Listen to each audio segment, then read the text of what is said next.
बहुत बढ़िया। चलो जी सुनो। ठीक है। नेक्स्ट हमारा जो टॉपिक है that is chemical property of halo alkanes and halo arenes. Chemical properties of halo alkanes and halo arenes. ठीक है।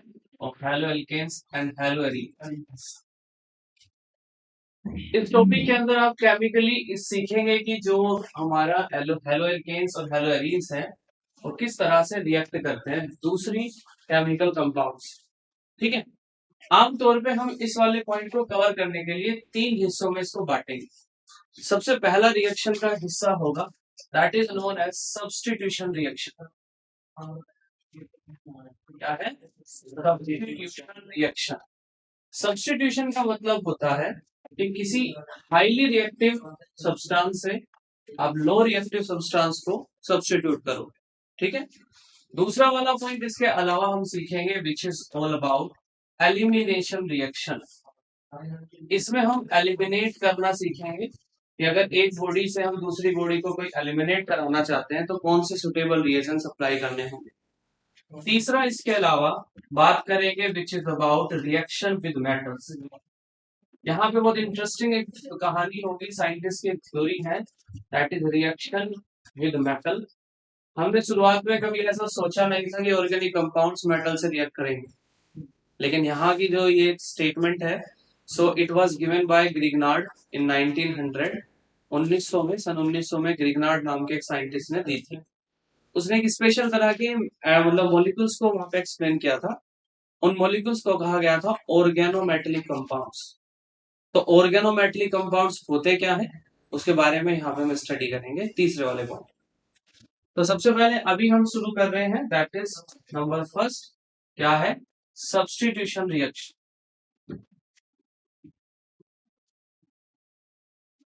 सब्स्टिट्यूशन रिएक्शन का मतलब आपको पता ही है कि highly reactive substance low reactive substance को उसकी जगह से हटाएगा और उसकी पोजीशन को लेगा। आमतौर पे ये सब्स्टिट्यूशन रिएक्शन सबसे पहले हम हेलो एल्केन के अंदर करें।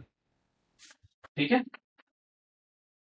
हेलो एल्केन के अंदर अगर हम सब्स्टिट्यूशन की बात करें तो ये दो हिस्सों में बांटा गया है। सबसे पहला है that is known as SN1 substitution वाला पार्ट और दूसरा वाला है SN2। इनकी फुल फॉर्म है सब्स्टिट्यूशनल न्यूक्लियोफिलिक यूनिमोलिकुलर। ठीक है। और इसके अंदर है सब्स्टिट्यूशन न्यूक्लियोफिलिक बाइमोलिकुलर। तो पहले हम इसको स्टार्ट कर रहे हैं that is substitution nucleophilic unimolecular substitution. ठीक है। Nucleophilic unimolecular. सब्स्टिट्यूशन न्यूक्लियोफिलिक जो यूनिमोलिकुलर है इसमें जो वर्ड आ रहा है यूनिमोलिकुलर मतलब कि ये जब हम इस मैकेनिज्म की स्टडी करेंगे तो इस मैकेनिज्म के अंदर जो रिएक्शन होगी वो स्टार्ट मतलब सॉरी जो रिएक्शन होगी वो डिपेंड किस पे करेगी यूनी। यूनी मतलब एक। अब वो एक क्या है दैट इज रिएक्टेंट। ठीक है। अब उस रिएक्टेंट में आपका रिएजेंट हो सकता है या फिर सबस्ट्रेट हो सकता है। कौन सा पार्ट है रिएक्टेंट की तरफ। अब रिएजेंट और सबस्ट्रेट के अंदर आपको पता होना चाहिए कौन सा। तो शुरू करते हैं सबसे पहले SN1 मैकेनिज्म। SN1 मैकेनिज्म सबसे बढ़िया किन में देखा जाता है जो कि 3 डिग्री का मतलब 3 डिग्री वाले सब्सटेंस होते हैं, फिर 2 डिग्री वाले और फिर 1 डिग्री वाले। याद करने का सिंपल सा तरीका है कि एक आ रहा है तो 3 से शुरू करो, उल्टा शुरू करो। अगर 2 वाला होता है SN2 तो क्या करते एक से शुरू करते 1 2 3।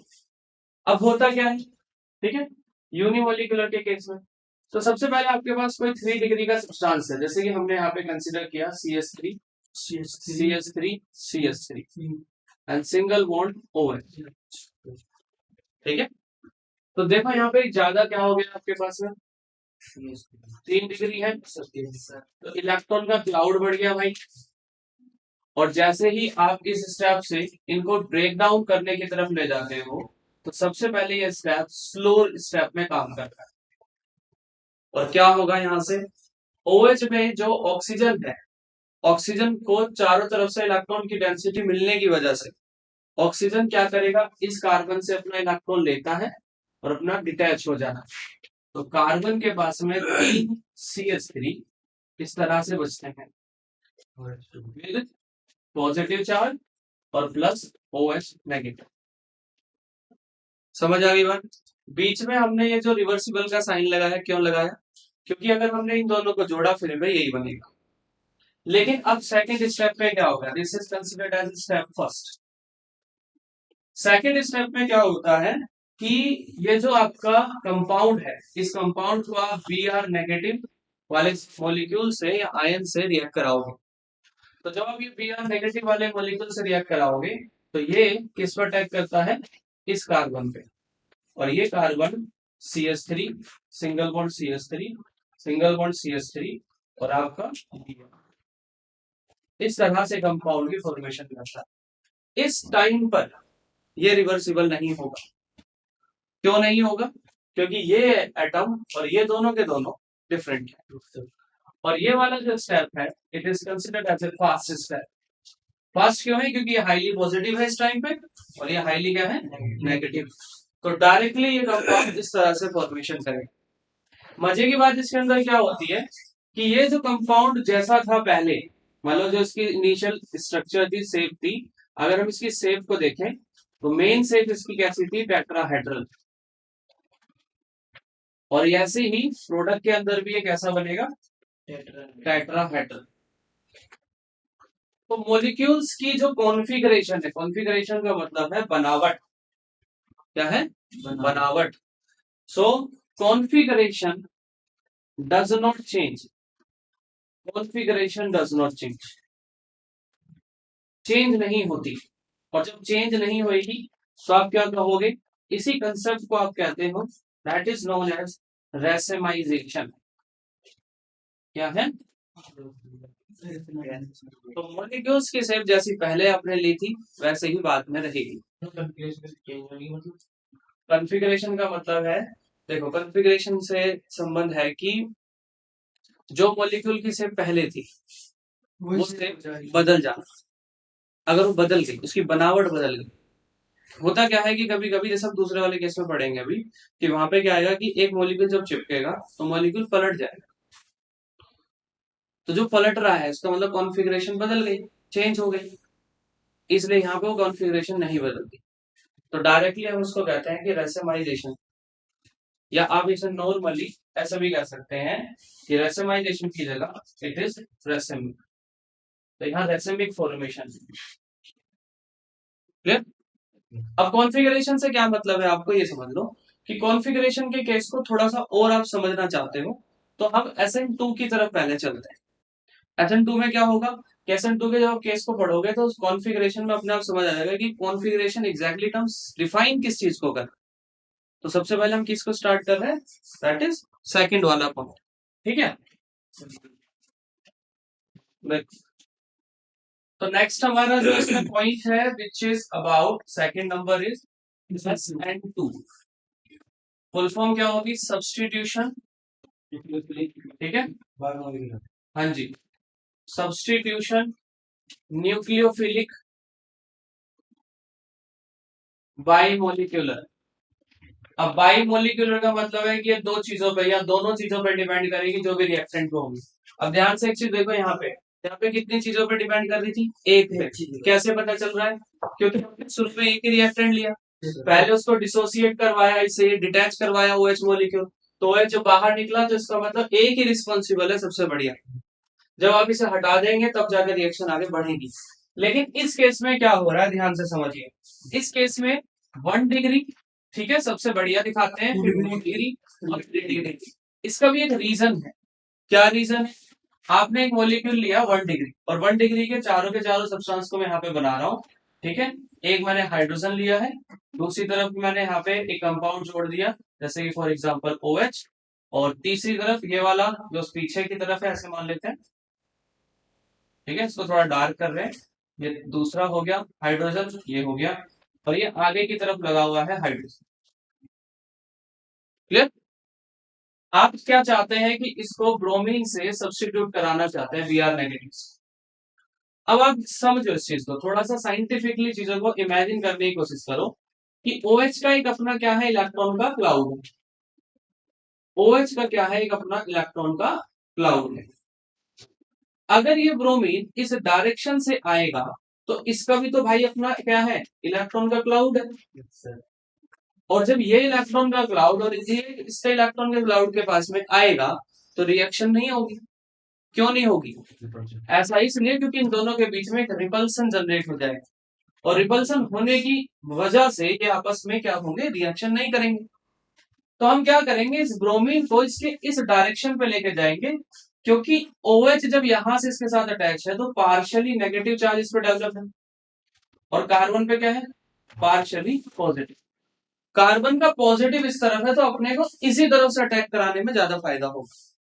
तो हम यहाँ पे क्या करते हैं कि ब्रोमीन को इस पोजीशन पे लेके आते हैं, और इस पोजीशन पे काम नहीं करेगा।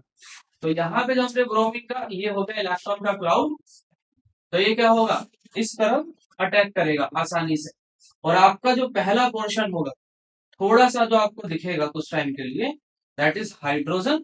और यहाँ हो गया आपके पास ब्रोमीन, यहाँ हो गया आपके पास में OH, और ये हो गया आपका जो पीछे वाला कार्बन है, सॉरी हाइड्रोजन, और ये आगे की तरफ जो हाइड्रोजन। सो ये जो है एक इंटरमीडिएट फॉर्मेशन नहीं है, ये सिर्फ और सिर्फ आपको समझाने के लिए है कि मॉलिक्यूल आपको ऐसा दिखेगा। और जब ये वाला ब्रोमीन इसके साथ में कंप्लीटली डायरेक्टली अटैच हो जाएगा पॉजिटिव चार्ज होने की वजह से, तो हाइड्रोजन यहाँ से क्या हो जाएगा, रिमूव हो जाएगा, और आपके पास प्रोडक्ट बनेगा, ये हो जाएगा आपके पास हाइड्रोजन, और ये हो गया पीछे वाला हाइड्रोजन, और ये हो गया आगे वाला हाइड्रोजन। और अब जो ब्रोमीन जुड़ा है वो किस तरफ जुड़ा है, यहाँ। ध्यान से देखो, OH आपका डिटैच हो गया भाई, ठीक है। अब ध्यान से देखो कि आपके मॉलिक्यूल में जो फंक्शनल ग्रुप था वो पहले इस तरफ था, मेरे राइट थंब की तरफ, लेकिन जब प्रोडक्ट में आपका ब्रोमीन आया तो वो लेफ्ट थंब की तरफ आया। Yes sir. इसका मतलब क्या है कि यहां से यहां तक जाने पर आपके रिएक्टेंट और प्रोडक्ट में क्या चेंजेस है, वो पलट गया। इस थ्योरी को, यहां से यहां की थ्योरी को हम क्या कह रहे हैं कि कॉन्फ़िगरेशन चेंज हो गई, कॉन्फ़िगरेशन में बदलाव आया, और इसी बदलाव को इस टाइम पे अपन कहेंगे इनवर्जन। समझ आ गई बात? Yes sir. तो इस केस में हम इसको क्या कहेंगे, इनवर्जन। और उस केस में हम इसे SN1 मैकेनिज्म में क्या कह रहे थे, रेसेमिक या फिर रेसेमाइजेशन, क्योंकि इसमें चेंज नहीं हो रही है कॉन्फ़िगरेशन। तो कॉन्फ़िगरेशन टर्म का मतलब यहाँ पे क्या है, उसकी शेप से, कि उसका बदल कैसा गया स्ट्रक्चर एकदम से। तो स्ट्रक्चर इसलिए बदल रहा है क्योंकि जो मॉलिक्यूल है वो इस तरह से इसमें अटैच है। तो यहाँ पे प्रॉपर ओरिएंटेशन होनी चाहिए, क्या होना चाहिए, प्रॉपर ओरिएंटेशन। ओरिएंटेशन का मतलब है सही पॉइंट पे सही समय पे वो स्ट्रक्चर उससे अटैच होने की पॉसिबिलिटी शो करना चाहिए। पीआर पहले तो करता ना ये। हाँ, ये पीआर पहले इधर से आप अटैक करा सकते थे, बट अटैक होगा नहीं। क्यों नहीं होगा, क्योंकि इलेक्ट्रॉनिक रिपल्सन है, और यहाँ पे रिपल्सन नहीं है, यहाँ तो फायदा है, तो रिएक्शन जल्दी से हो जाएगी। तो ये दोनों के दोनों मैकेनिज्म पे पेपर में क्वेश्चन पूछे जाएंगे, एनसीईआरटी का क्वेश्चन नंबर, ठीक है, 10.7 10.8, ये दोनों के दोनों क्वेश्चन जो है इसी के बेस पे दिए, आप इन्हें कर सकते हैं। एक बार देख लो क्वेश्चन, फिर आगे बढ़ेंगे।